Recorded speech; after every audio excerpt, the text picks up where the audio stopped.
So I'm gonna be completely honest with you. Forspoken is easily the worst game to come out of 2023, which is sad because the year just started and we're already seeing the worst in gaming by far. I mean, just look at the performance of this game. People are not even talking about the cringy dialogue, how the game looks terrible. It's mostly the unacceptable frame rates or lack thereof, even on the PC market, and the specs that this game makes people have in order to run this piece of garbage is insane, bro. They want you to have an GTX 1060 with 16 gigs of RAM just to run it at 720p 30 frames per second. And we're in 2023, ladies and gentlemen. This is a $70 game, by the way. $70 game, 720p, 2023. Make it make sense. Make it make sense, man. We're actually going to go over and head to our friends over at Digital Foundry for the graphical and performance breakdown on the PS5 side. Because surely if the PS5 is the world's greatest and most powerful console, it could run that game with light work, right? Wrong. The issue here is that internal resolution from which FSR2 works is often surprisingly low.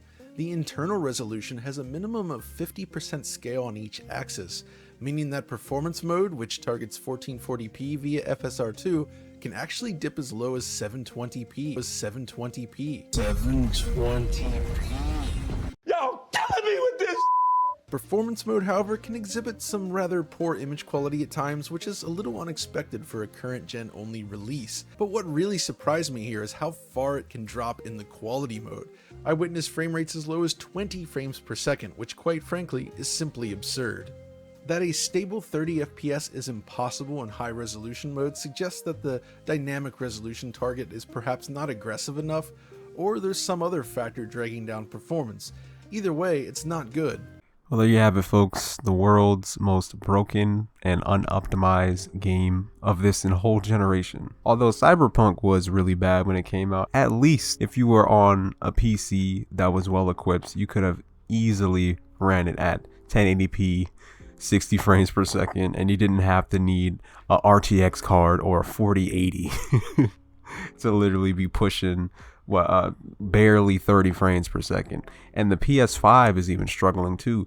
I thought this was a game designed with the PS5, right? With all the architecture and all this other stuff. Come on, guys. Like, seriously?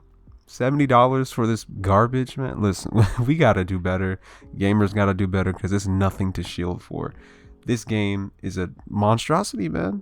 And the fact that they were even able to greenlight this game and say, yes, this product is ready for player consumption, full retail price, when the game doesn't even work.